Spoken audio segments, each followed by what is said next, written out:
नमस्कार दोस्तों। तो आज मैं कोशिश करूँगा कि हेल्थ के बारे में हम बात करते हैं, ठीक है। इसमें देखिए, cow milk is the best milk और mother's milk is best milk. Mother's first milk is very important. ऐसा करके बहुत बार सुनने में आया है। काउ मिल्क, गोट मिल्क, क्या क्या होता है।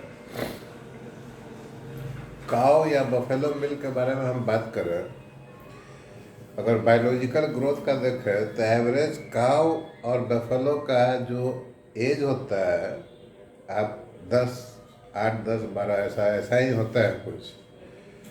और उनके बच्चे जो हैं, जो जन्म देते हैं, तो कम से कम 15 से 20 केजी के होते हैं। जन्म के समय के बात बोल रहा हूँ। 15-20 केजी का नहीं तो 10 केजी का तो होता ही होगा बच्चा बफेलो का। और 2 या 3 साल में यंग हो जाता है।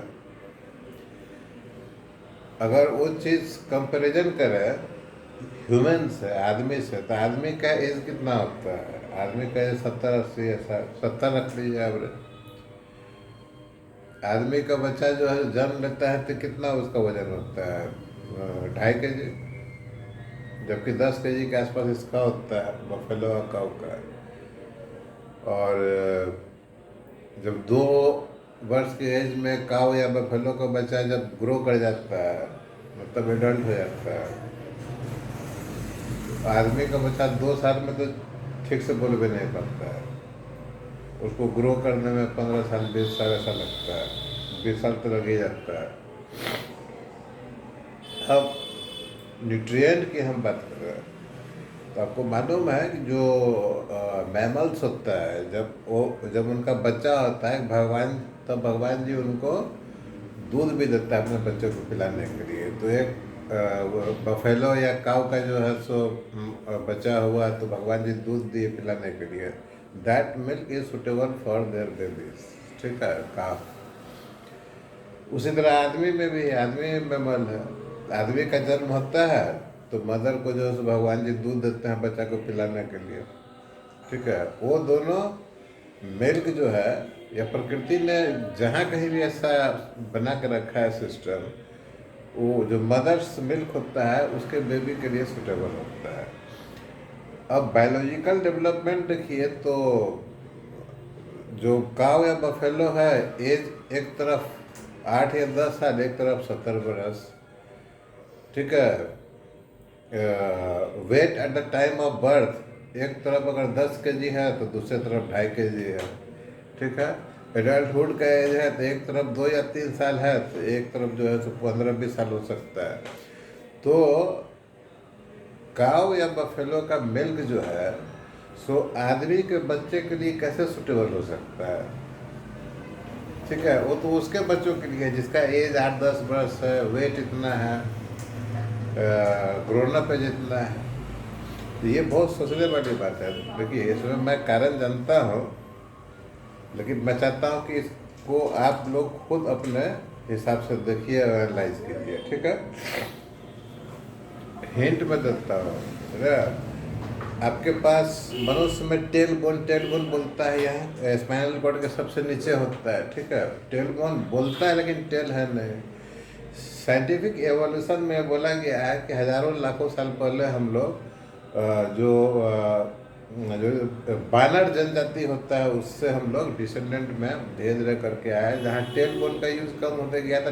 टेल बोन अपने आप खत्म हो गया है, करोड़ों साल में हुआ है, ठीक है। उस समय से देखिए अभी तो बहुत सारा चेंज हुआ है। हमारा स्वरूप में चेंज हुआ है, जीन्स में जीन्स जेनेटिक चेंज बहुत शॉर्ट पीरियड में भी हो सकता है, ध्यान रखिएगा, ठीक है।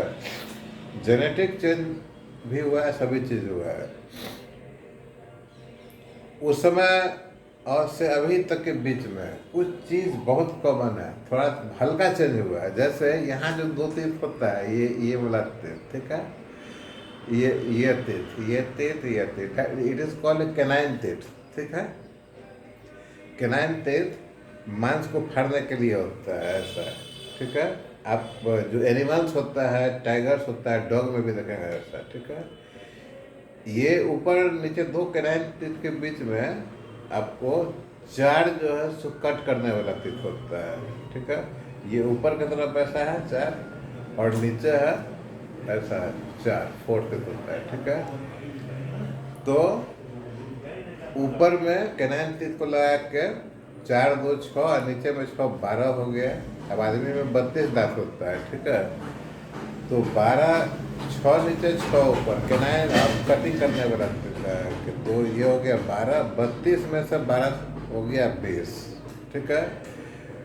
20 में 20 तीत जो होता है उसमें आपको कैनाइन के बाद 5 तीत इधर, 5 तीत इधर, 5 इधर, 5 इधर, हो गया 20 तीत, हो गया हिसाब किताब। ये 20 तीत जौ जो चबाने वाला होता है। तो आदमी के पास कितना दांत हुआ काटने वाला?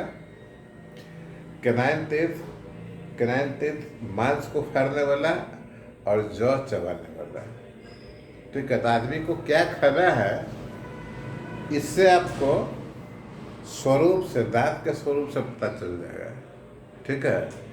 तो अपने खाना पर ध्यान दीजिए, ठीक है।